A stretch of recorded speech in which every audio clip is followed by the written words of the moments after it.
Hello everyone, मैं रमन कुमार अजक स्वागत करता हूं आप सभी का अपने यूट्यूब चैनल पर। दोस्तों, आज की चर्चा का विषय है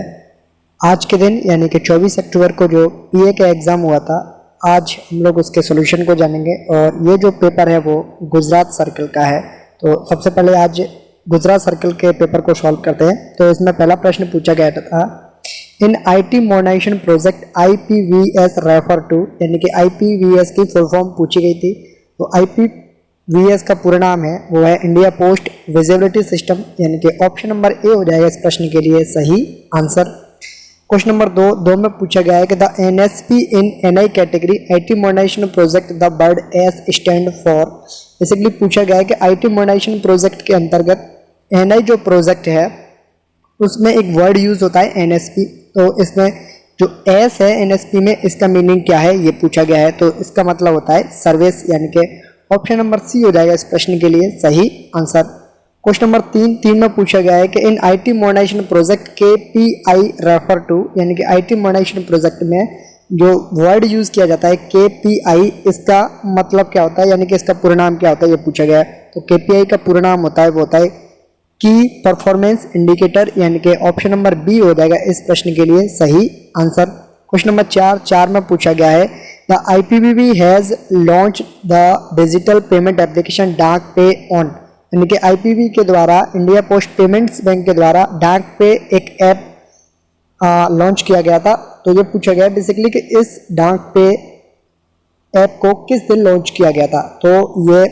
15 दिसंबर 2020 को लॉन्च किया गया था, यानी कि ऑप्शन नंबर सी हो जाएगा इस प्रश्न के लिए सही आंसर। डाक पे 15 दिसंबर 2020 को लॉन्च किया गया था।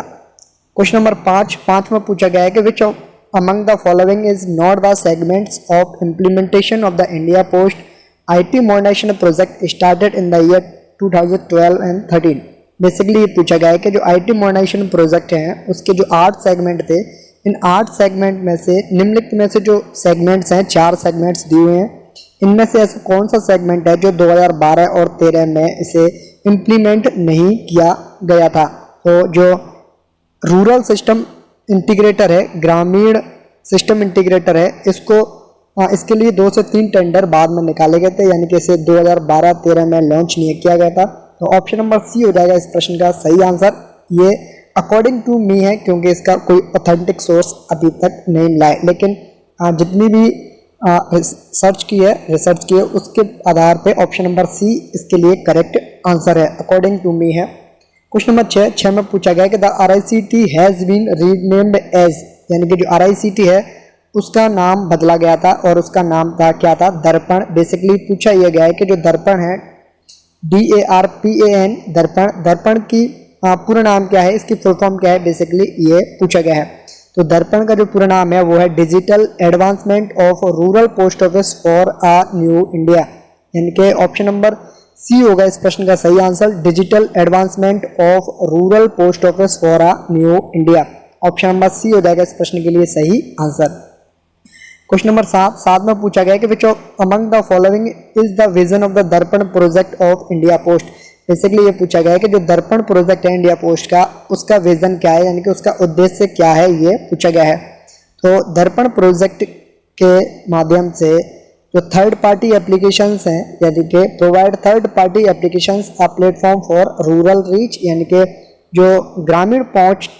के लिए तीसरे पक्ष के अनुप्रयोगों को एक मंच प्रदान करता है। और इसी के साथ साथ यह सामाजिक सुरक्षा योजनाओं जैसे मनरेगा आदि के लिए ये संवितरण भी करता है, यानी कि उसके डिसबर्समेंट भी करता है। तो ऑप्शन नंबर सी हो जाएगा इस प्रश्न के लिए सही answer, A and B above. Question number 8 में पूछा गया है कि which among the following has features for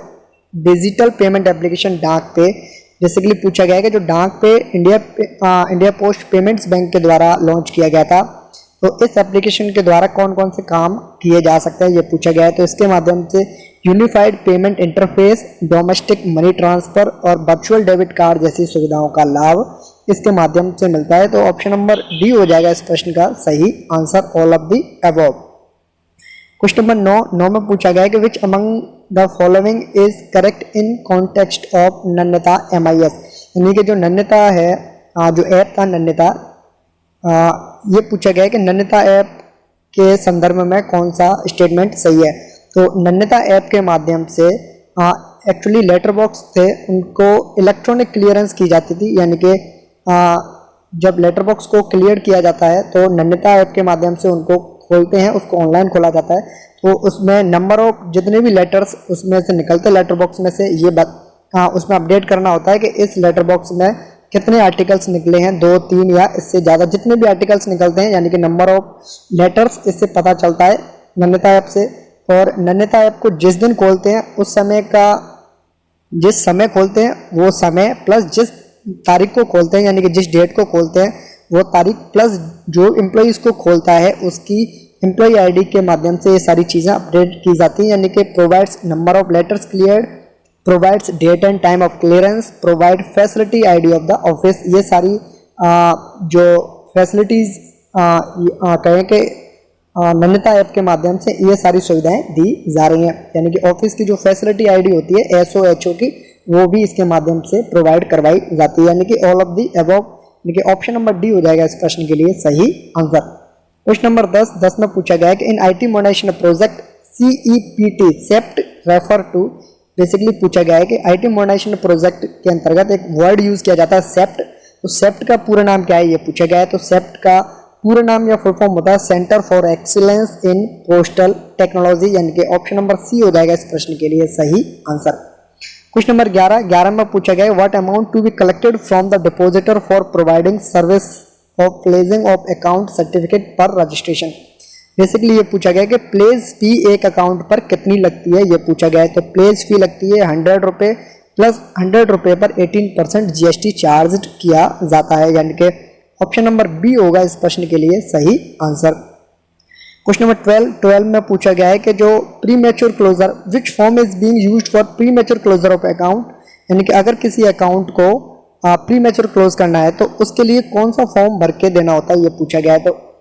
अगर किसी को अपना अकाउंट प्री मैच्योर क्लोज करवाना है तो उस केस में SB7B अकाउंट यूज किया जाता है, यानी कि ऑप्शन नंबर सी हो जाएगा इस प्रश्न के लिए सही आंसर। क्वेश्चन नंबर 13 में पूछा गया है कि the monthly list of money orders verified in form general 6 accompanying the diaries of the last working day of the month showing the particulars of the money order verified by the public relations inspector or the overseas postman should be submitted to the superintendent of the post office concerned on। यानी कि basically ये है कि ये पूछा गया है कि ये किस तारीख को अपनी जो मंथली रिपोर्ट है वो सबमिट करते हैं सुपरिटेंडेंट ऑफ द पोस्ट को, ये पूछा गया है। तो ये की जाती है लास्ट वीक में, यानी कि ऑप्शन नंबर डी होगा इस प्रश्न का सही आंसर, इनमें से कोई नहीं। क्वेश्चन नंबर 14 में पूछा गया कि deposit account of the postage due on all articles of the letter mail is maintain in form of, यानी कि पत्र डाक के सभी लेखों पर देय डाक का जो जमा है वो किस खाते में या किस फॉर्म में रखा जाता है ये पूछा गया है। तो इसके लिए जो फॉर्म नंबर यूज किया जाता है वो बेसिकली किया जाता है ACG 44, यानी कि ACG 44 यूज किया जाता है इस संदर्भ में। तो ACG 44 यूज किया जाता है, यानी कि ऑप्शन नंबर बी होगा इस प्रश्न के लिए सही आंसर। ACG 12 का यूज किया जाता है किस लिए, ACG 12 में बनाए जाते हैं बाउचर्स, अगर ट्रेजरी से कुछ पैसा वगैरह निकलवाना होता है, यानी कि ट्रेजरी से कुछ पैसा वगैरह निकालते हैं तो उस केस में बाउचर भरा जाता है, उससे कहते हैं ACG 12। ACG 45 में अनपेड पोस्टेज अकाउंट्स के रिकॉर्ड को मेंटेन किया जाता है। ACG 90 में custom duty collection schedule maintain किया जाता है, यानी कि ऑप्शन नंबर डी होगा इस प्रश्न के लिए सही आंसर। क्वेश्चन नंबर 15 में पूछा गया है कि disposal of surplus funds at sub office में be disposed by among the following days, यानी कि अगर किसी सब ऑफिस में अगर कैश ज़्यादा हो जाता है, यानी कि सरप्लस हो जाता है फंड, तो उस केस में ये पूछा गया है कि उसका डिस्पोजल किस तरीके से किया जाता है, या तो उसे ट्रेजरी के लिए भेजा जाता है या बैंक के लिए भेजा जाता है। अगर वो सब ऑफिस ट्रेजरी या बैंक स्टेशन पर होती है तो उस केस में, यानी कि ऑप्शन नंबर ए हो जाएगा सही आंसर। ऑप्शन नंबर बी में है कि ये अदर ऑफिस, यानी कि अदर सब ऑफिस, यानी कि दूसरी सब ऑफिस के लिए भी इसे भेज सकते हैं, तो ये भी ऑप्शन सही है। और इसे HO के लिए भी भेज सकते हैं, ये भी ऑप्शन होता तो सही होता, यानी कि ऑप्शन नंबर ए और बी दोनों सही हैं, इसलिए इस प्रश्न के लिए सही आंसर होगा वो होगा option number C. Question number 16 में पूछा गया कि parcel relating to the postal services are exempted from the postal charges if exchange between, यानी कि ये पूछा गया है कि अगर पार्सल्स निम्नलिखित में से जो ऑप्शंस हैं इनके बीच में एक्सचेंज किए जाते हैं तो पोस्टल सर्विस के जो चार्जेस हैं यानी कि पोस्टल चार्जेस जो भी हैं वो छूट दी जाती है। बेसिकली ये पूछा गया है कि अगर किसी पार्सल को निम्नलिखित में से किस ऑप्शन के लिए भेजें तो पोस्टल चार्जेस हैं उनमें छूट मिलती है। बेसिकली ये है कि अगर कोई parcel postal administration and the international bureau post office of the member countries और post office and postal administration के बीच में एक्सचेंज होते हैं, अगर कोई पार्सल इनके बीच में एक्सचेंज होते हैं तो उनको पोस्टल चार्जेस से छूट दी जाती है, यानी कि ऑल ऑफ द अबव होगा इसका सही आंसर। ऑप्शन नंबर डी हो जाएगा इस प्रश्न के लिए सही आंसर। क्वेश्चन नंबर 17 में पूछा गया कि अनरजिस्टर्ड करस्पॉन्डेंस इन बंडल और बैग लेवल, और उस पर क्या लिखा होता है, इनवॉइस नॉर डिस्ट्यू बिल्स, यानी कि जिसका मतलब होता है undelivered items received from abroad must be examined and those do not have the name and the address of the sender should be sent to Kolkata RLO if received from। Basically ये पूछा गया है कि अगर कोई bundle या bag में अपंजीकृत पत्राचार है जिस पर विदेश से प्राप्त इनवॉइस नॉट डिस्ट्रीब्यूबल्स यानी कि अनडिलीवर्ड आइटम्स का लेबल लगा हो, उसकी जांच की जानी चाहिए और जिनके नाम प्रेषक और पता नहीं है उन्हें कहाँ से प्राप्त होने पर उन्हें कलकत्ता आरएलओ बेचा जाता है। बेसिकली ये है कि अगर किसी अनडिलीवर्ड आर्टिकल्स को अनडिलीवर्ड आइटम्स को जो कि कलकत्ता आरएलओ में रिसीव किए जाते हैं वो किन किन देशों से होते हैं, तो बेसिकली जो लाओस, टिमोर और सिंगापुर और पपुआ, यानी कि बेसिकली ये पूछा गया है कि इन चारों में से कौन से कंट्री से अगर कोई आर्टिकल आएगा तो कलकत्ता आरएलओ जाएगा, ये पूछा गया है। तो बेसिकली ये है कि जो लाओस से जो आर्टिकल्स आते हैं अनडिलीवर्ड आइटम्स आते हैं उन्हें कलकत्ता के आरएलओ भेजा जाता है, यानी कि ऑप्शन नंबर ए होगा इस प्रश्न के लिए सही आंसर। क्वेश्चन नंबर 18 में पूछा गया है what are the documents to be forwarded to the account officer यानी कि DDA postal directed for arranging reimbursement of the amount of compensation paid from the foreign administration concern. Options आपको दिए हुए हैं और अकॉर्डिंग टू मी इसका जो answer होगा वो होगा ऑप्शन नंबर 18 का होगा ऑप्शन नंबर डी, और इसका जो आंसर है वो भी अथॉरिटिक सोर्स से नहीं मिला है, ये भी अकॉर्डिंग टू मी है आंसर।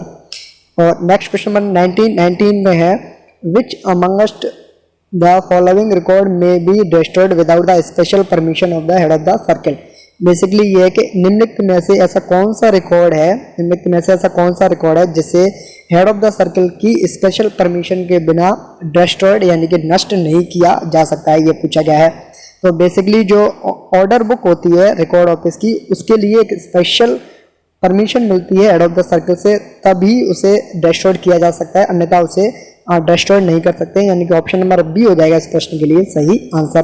क्वेश्चन नंबर 20 में पूछा गया कि the insurance seal must always remain in the position of, यानी कि जो बीमा मोहर छाप होती है, बीमा मोहर होती है, उसे हमेशा किसके कब्जे में रहना चाहिए, तो वो HSA यानी कि हेड शॉटिंग असिस्टेंट की पोजीशन में रहता है, यानी कि ऑप्शन नंबर सी हो जाएगा इस प्रश्न के लिए सही आंसर।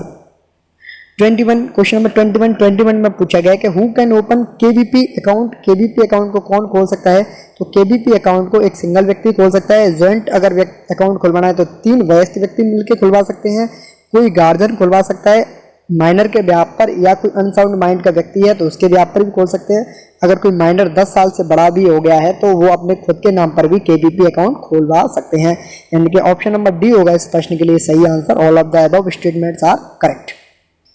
क्वेश्चन नंबर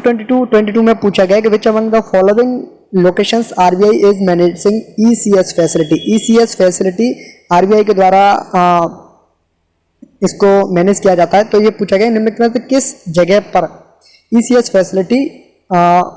RBI के द्वारा मैनेज की जा रही है। तो बेसिकली जो तिरुवनंतपुरम है केरल में,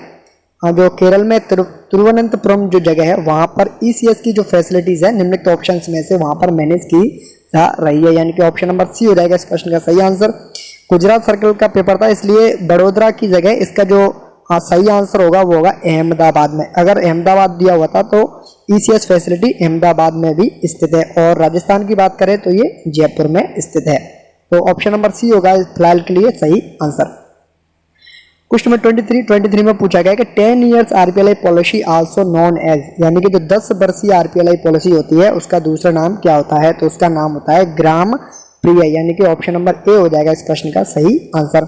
क्वेश्चन नंबर 24 में पूछा गया है कि which among the following is correct with respect to proposal for issue of commemorative postage stamps, यानी कि जो स्मारक पोस्टेज स्टैम्प्स होती हैं उनको जारी करने से संबंधित जो प्रपोजल्स भेजे जाते हैं उनके बिहाफ में या उस संदर्भ में सही स्टेटमेंट कौन सा ये पूछा गया है। तो बेसिकली इस संदर्भ में जो सही ऑप्शंस हैं वो है ऑप्शन नंबर सी, यानी कि not more than 50 issues maximum 100 stamps of commemorating postage stamps per annum shall be issued, यानी कि ऑप्शन नंबर सी होगा इसका सही आंसर।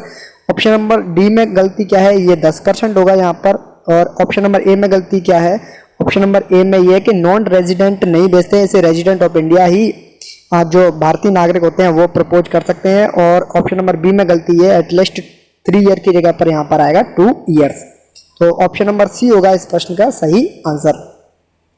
क्वेश्चन नंबर 25 में पूछा गया है कि if a walk in customer present speed post business of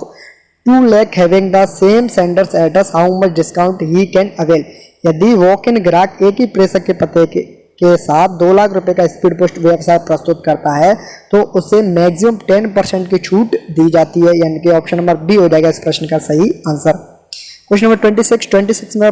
पूछा गया कि letter postal network services are available for how many destinations across the globe and cover all the major destinations, जो पत्र डाक नेटवर्क सुविधा है वो दुनिया भर के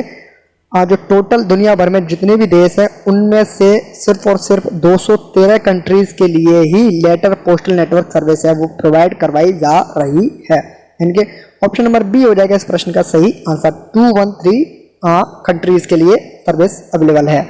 क्वेश्चन नंबर 27 में पूछा गया है कि which among the following is incorrect with the respect of benefits of NPS, NPS के बेनिफिट्स के संदर्भ में कौन सा स्टेटमेंट है वो गलत है, ये पूछा गया है। तो ऑप्शन नंबर ए में है कि NPS is considered to be world's lowest cost pension scheme, option number A बिल्कुल सही है। ऑप्शन नंबर बी में administrative charges and fund management fees are also lowest, option number B बिल्कुल सही है। ऑप्शन नंबर सी में applicant get a permanent account number immediately, option number C गलत है, ऑप्शन नंबर सी गलत है। Option number D में कि the account can be shifted to any other sector like government sector corporate model in case the subscriber get the employment, तो option number D भी सही है, यानी कि ऑप्शन नंबर सी हो जाएगा इस प्रश्न के लिए सही आंसर। ये स्टेटमेंट बिल्कुल गलत है एनपीएस के रिगार्डिंग में। 28 में पूछा गया कि which among the following is correct with respect to minimum amount required for opening account in different types of small saving schemes, यानी कि किसी भी सेविंग स्कीम्स के जो अकाउंट्स हैं small saving national small savings schemes के जो accounts हैं मिनिमम कितने रुपए से खोले जा सकते हैं, इस संदर्भ में कौन सा स्टेटमेंट गलत है ये पूछा गया है, नहीं करेक्ट है ये पूछा गया है, विच इज करेक्ट। तो एक्चुअली में जो नेशनल सेविंग आरडी अकाउंट है 100 रुपये से खोला जाता है, बिल्कुल सही है। केबीपी अकाउंट 1000 रुपये से खोला जाता है, बिल्कुल सही है। एससीएसएस का अकाउंट 1000 रुपये से खोला जाता है, बिल्कुल सही है। पीपीएफ का अकाउंट 500 रुपये से खोला जाता है, यानी कि ये गलत है। ऑप्शन नंबर 4 गलत है, यानी कि 1 2 3 बिल्कुल सही है, यानी कि ऑप्शन नंबर बी हो जाएगा इस प्रश्न के लिए सही आंसर। नेक्स्ट क्वेश्चन नंबर 29 में पूछा गया है विच among the following is incorrect with the respect of incentive structure for पर सक्सेसफुल रजिस्ट्रेशन ऑफ पीएमजेजेबीवाई, यानी कि प्रधानमंत्री जीवन ज्योति बीमा योजना के संदर्भ में जो इंसेंटिव स्ट्रक्चर है निम्नलिखित में से कौन सा स्टेटमेंट गलत है ये पूछा गया है। तो एक्चुअल में काउंटर पीए को 3 रुपये मिलते हैं, बिल्कुल सही है। डायरेक्टरेट मॉनिटरिंग पीएएफ को कितने मिलते हैं, पीएएफ को मिलते हैं इसमें 0.25, बिल्कुल सही है। संसद मार्ग एचओ का नोडल ऑफिस को मिलते हैं 2 रुपये, बिल्कुल सही है। आरओसीओ की जो मॉनिटरिंग सेल है यहाँ इनको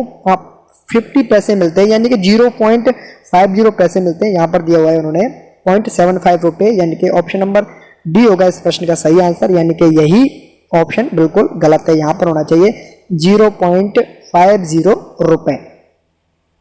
नेक्स्ट क्वेश्चन नंबर 30 में पूछा गया है कि which among what among the following is correct with respect to the linking of POSA and IPB account, यानी कि आईपीपीबी अकाउंट को अगर पोस्ट ऑफिस के सेविंग अकाउंट से लिंक करते हैं तो उस संदर्भ में कौन से स्टेटमेंट है वो सही है ये पूछा गया है। ऑप्शन नंबर ए में है automatic transfer of funds from IPB to POSA when it exceed the limit of 1 lakh रुपए, यानी कि अगर आईपीबी से आईपीपी में अगर 1 लाख रुपए से ज़्यादा हो जाते हैं तो उसका जो अमाउंट है वो टोटल पीओएसए अकाउंट में पहुंच जाता है, बिल्कुल गलत है। अब जो लिमिट है वो बढ़ा करके 2 लाख रुपए कर दी है, तो ऑप्शन नंबर ए गलत है। ऑप्शन नंबर ए गलत है, तो इस अकॉर्डिंग ऑप्शन नंबर ए गलत हो गया, ऑप्शन नंबर सी गलत हो गया, ऑप्शन नंबर बी भी गलत हो गया, यानी कि ऑप्शन नंबर डी होगा इसका सही आंसर। और जो स्टेटमेंट्स हैं उनको पढ़ने की जरूरत ही नहीं पड़ेगी आपको, ऑप्शन नंबर डी हो जाएगा इस प्रश्न का सही आंसर। क्वेश्चन नंबर 31 में क्या है, 31 में पूछा गया है कि which among the following is incorrect with the respect of domestic philatelic deposit account, यानी कि जो पीडीए है फिलेटेलिक डिपॉजिट अमाउंट अकाउंट जो होता है, पीडीए फिलेटेलिक डिपॉजिट अकाउंट होता है डोमेस्टिक वाला उस संदर्भ में इनकरेक्ट स्टेटमेंट पूछा गया है। तो ऑप्शन नंबर ए में है कि domestic philatelic deposit account system is available at all the philatelic bureaus in India, option number A बिल्कुल सही है, ये सभी जगह उपलब्ध है। ऑप्शन नंबर बी में है the account can be open with a minimum deposit of 100 रुपए, ऑप्शन नंबर बी गलत है और यही इसका आंसर हो जाएगा क्योंकि ये 200 रुपये मिनिमम से खोला जाता है, तो ऑप्शन नंबर बी हो जाएगा इस प्रश्न का सही आंसर। क्वेश्चन नंबर 32 की बात करते हैं। 32 में है the name of post town on business reply card is printed in, यानी कि जो बिजनेस रिप्लाई कार्ड्स होते हैं उसमें जो पोस्ट टाउन का नाम होता है वो किस लैंग्वेज में लिखा जाता है या प्रिंटेड किया जाता है, ये पूछा गया है। तो इसे इंग्लिश में कम से कम प्रिंटेड होना ही चाहिए, यानी कि ऑप्शन नंबर ए हो जाएगा इस प्रश्न का सही आंसर। 33 में पूछा गया है कि all applications for inquiry in respect of miscarriage loss और destructions of Indian postal order should be made, यानी कि मिसकरेज हानि या भारतीय पोस्टल ऑर्डर के नष्ट होने के संबंध में जांच के लिए सभी आवेदन किए जाने चाहिए, यानी कि इसके लिए टाइम लिमिट क्या है यह पूछा गया है। एक्चुअली इंडिया पोस्ट की जो पीओ गाइड पार्ट फर्स्ट है, इंडिया पोस्ट नहीं पीओ गाइड पार्ट फर्स्ट है, उसके अकॉर्डिंग अगर इस प्रश्न का आंसर देखेंगे तो आंसर होगा आपका ऑप्शन नंबर बी, क्योंकि उसमें दिया हुआ है with in 12 months from the last day of the month of issue. लेकिन अगर अपडेटेड की बात करेंगे तो इसमें आंसर आएगा ऑप्शन नंबर डी, यानी कि इसका ऑप्शन नंबर डी क्यों आएगा, क्योंकि अभी दे रखा है जो लिमिट है वो है 24 मंथ्स की, यानी कि ऑप्शन नंबर डी होगा इस प्रश्न का सही answer according to me. According to PO guide part first इसका आंसर होगा ऑप्शन नंबर बी। 34 में पूछा गया कि provision on sale of stamps will apply to, यानी कि टिकटों की बिक्री पर प्रतिबंध लागू होगा, यानी कि अगर जो लाइसेंस है टिकटों की बिक्री करने का वो किन लोगों को मिला हुआ है ये पूछा गया बेसिकली। तो लाइसेंस किन किन को है, हॉस्पिटल्स को है, बिल्कुल है, सैनिटोरियम को है, ये भी है, और institute for recreation of defence service personnels, यानी कि रक्षा सेवा व्यक्तिगत मनोरंजन संगठन को टिकटों की बिक्री करने के लिए लाइसेंस मिला हुआ है, यानी कि ऑप्शन नंबर सी होगा। यानी कि डाकघर के बाहर अगर कोई व्यक्तिगत रूप से अगर कोई डाक टिकटों की बिक्री करता है तो वो प्रतिबंधित है, यानी कि ऑप्शन नंबर सी हो जाएगा इस प्रश्न का सही आंसर। 35 में पूछा गया है कि the post office will not be responsible for, यानी कि पोस्ट ऑफिस निम्नलिखित में से किस लिए जिम्मेदार नहीं होगा ये पूछा गया है, नॉट रेस्पॉन्सिबल पूछा गया है। तो ऑप्शन नंबर ए में है the wrong payment of a money order by incorrect और incomplete information given by the remitter as the name and the address of the payee, तो ऑप्शन नंबर ए बिल्कुल सही है। ऑप्शन नंबर बी भी सही है, क्योंकि तो for the payment of a money order being refused और डिलेड बाय और on account of any accident, neglect, omission और मिस्टेक बाय और on the part of the officer of the post office, option number B सही है। Option number C correct है, for any wrong payment of the money order और for the expiration of 1 year the date of issue of the order, तीनों statements बिल्कुल सही है, यानी कि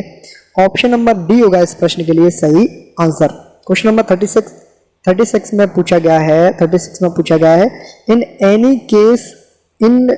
which a postmaster has good reason to suspect that the contents of any postal articles are likely to injure the mails or harm the person of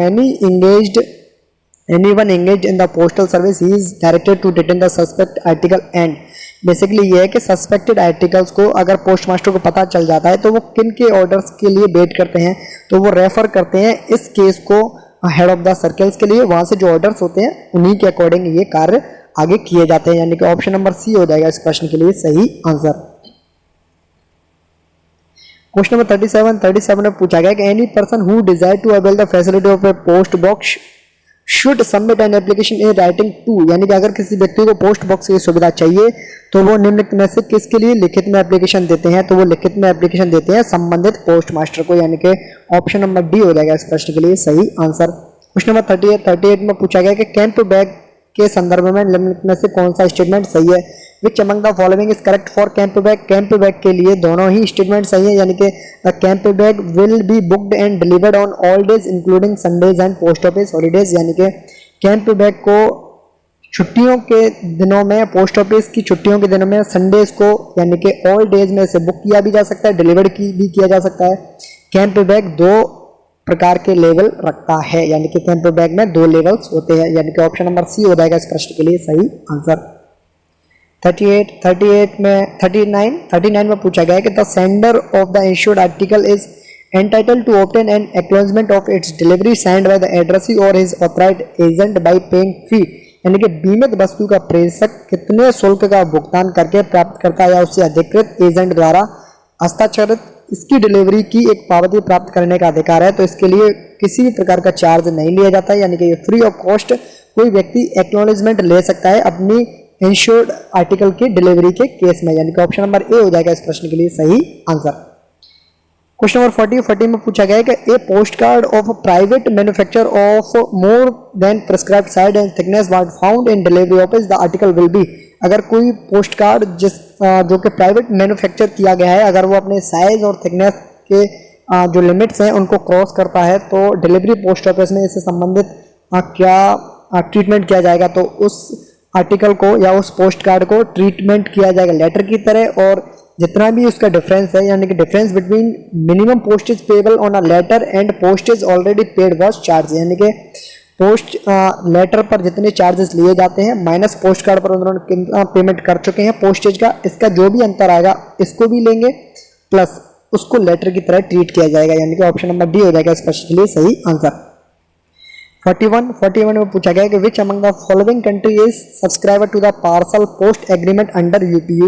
UPU universal postal union के तहत निम्नलिखित में से किस कंट्री ने parcel post agreement को sign किया हुआ है, तो इसमें से चिली, ग्रीस और पुर्तगाल तीनों ने साइन किया हुआ है, यानी कि ऑप्शन नंबर डी हो जाएगा इस प्रश्न का सही आंसर। लेकिन यहाँ जो यूनान है ये यूनान नहीं है, एक्चुअली ये ग्रीस है, ये ग्रीस वर्ड है, इंग्लिश वर्जन को ही आपको आप प्रेफरेंस देनी है, यानी कि ऑप्शन नंबर डी होगा इसका सही आंसर। नेक्स्ट क्वेश्चन नंबर 42 में पूछा गया कि packets containing printed invitation for foreign countries for marriage etcetera will be treated as, यानी कि विवाह आदि के लिए देशों में मुद्रित निमंत्रण वाले पैकेटों को प्रिंटेड पेपर्स के रूप में माना जाएगा, यानी कि ऑप्शन नंबर सी हो जाएगा इसके लिए सही आंसर, उनको मुद्रित कागज के रूप में मांगना जाता है। क्वेश्चन नंबर 43 में पूछा गया the word postage paid and port paye, यानी कि जो वर्ड होते हैं पोस्टेज पेड या पोर्ट पाई होते हैं उनके लिए जो थिकनेस बॉर्डर होता है वो कितने का होता है, तो उसके लिए जो मिनिमम थिकनेस बॉर्डर होता है वो होता है, उसके लिए एक लिमिट है, वो लिमिट है 20 mm इंटू 15 mm, यानी कि ऑप्शन नंबर बी हो जाएगा इस प्रश्न के लिए सही आंसर। क्वेश्चन नंबर 44 में पूछा गया है विच among the following silent feature of bulk bag system is incorrect, यानी कि बल्क बैग सिस्टम से संबंधित निम्नलिखित में से कौन सा स्टेटमेंट गलत है ये पूछा गया है। ऑप्शन नंबर ए बिल्कुल सही है कि printed paper for the same address at the same address may be insured in one और मोर स्पेशल बैग, बिल्कुल सही है। ऑप्शन नंबर बी भी सही है कि इसके लिए जो बैग है वो मिनिमम 5 किलोग्राम का होना चाहिए, मिनिमम और मैक्सिमम 30 kg तक हो सकता है। ऑप्शन नंबर सी बिल्कुल गलत है, क्योंकि जो साइज है इसका जो साइज है वो 100 इंटू 150 mm नहीं है, ये है 90 mm इंटू 140 mm, यानी कि ऑप्शन नंबर सी होगा इसके लिए सही आंसर। 45 क्वेश्चन नंबर 45 में पूछा गया कि import and export and import of gold currency notes and coins are permitted only under the licence from Reserve Bank of the India, यानी कि ऑप्शन नंबर सी हो जाएगा इस प्रश्न के लिए सही आंसर। क्वेश्चन नंबर 46 में पूछा गया the insured value expect in Indian currency should be written on the parcel in ink in word किन में होनी चाहिए, वर्ड किन में होनी चाहिए ये पूछा गया है, तो वर्ड होनी चाहिए रोमन में और जो फिगर्स होनी चाहिए वो होनी चाहिए अरबिक में, यानी कि ऑप्शन नंबर बी होगा इस प्रश्न के लिए सही आंसर। क्वेश्चन नंबर 47 में पूछा गया कि which among the following countries compensation in respect of inward uninsured parcel received is not paid by the postal administration even though the loss or damage has occurred within India। यानी कि इस प्रश्न का authentic source नहीं मिला है, लेकिन according to मी इसका जो आंसर होगा वो होगा ऑप्शन नंबर डी। निम्नलिखित में से कौन सा देश के संदर्भ में भारत के भीतर नुकसान या क्षतिपूर्ति होने के बावजूद डाक प्रशासन द्वारा प्राप्त इनवर्ड गैर बीमित पार्सल के संबंध में मुआवजे का भुगतान नहीं किया जाता है? तो इसके लिए मेरा आंसर होगा वो होगा option number D. Question number 48 में पूछा गया है कि what amount of second commission shall be charge for cancellation of a foreign money order और for altering the address of the payee. Basically ये कि फॉरेन मनी ऑर्डर के case में अगर कोई व्यक्ति अपना जो एड्रेस है, पे का जो एड्रेस है उसे चेंज करना चाहता है या कैंसिल करना चाहता है तो उनसे कितना चार्ज सेकंड कमीशन के रूप में लिया जाता है, ये पूछा गया है। तो एक्चुअली इसके लिए कोई सेकंड कमीशन नहीं लिया जाता है, यानी कि no second commission shall be charge, यानी कि ऑप्शन नंबर सी होगा इसके लिए सही आंसर। क्वेश्चन नंबर 49 में पूछा गया है कि claiming of drawback duty is provide under, यानी कि जो क्लेमिंग ऑफ ड्रॉबैक ड्यूटी है वो किस सेक्शन के तहत दिया जाता है? तो इसके लिए जो सेक्शन है 75 है कस्टम एक्ट 1962 का, यानी कि ऑप्शन नंबर ए होगा इसके लिए सही आंसर। क्वेश्चन नंबर 50 में पूछा गया है कि what section of the custom act 1962 empower the government to provide import of certain goods. तो ये जो रूल है कस्टम एक्ट 1962 वाला, ये एक्चुअली में दिया हुआ है सेक्शन नंबर 10 में पीओ गाइड पार्ट 2 के में, यानी कि ऑप्शन नंबर ए होगा इसके लिए सही आंसर। और इसी के साथ में हम लोगों ने डिपार्टमेंटल के जो 50 क्वेश्चन हैं उनको हम लोगों ने कर लिया है। आगे के जो क्वेश्चन है उनको हम लोग, अगर आप लोगों को क्वेरीज है तो भेजेंगे, बाकी के अदर सर्कल्स के जो पेपर्स हैं वो इसके बाद में आते रहेंगे। इसी नोट पर इस वीडियो को करता हूँ मैं एंड। ये है अंत इस वीडियो का। धन्यवाद।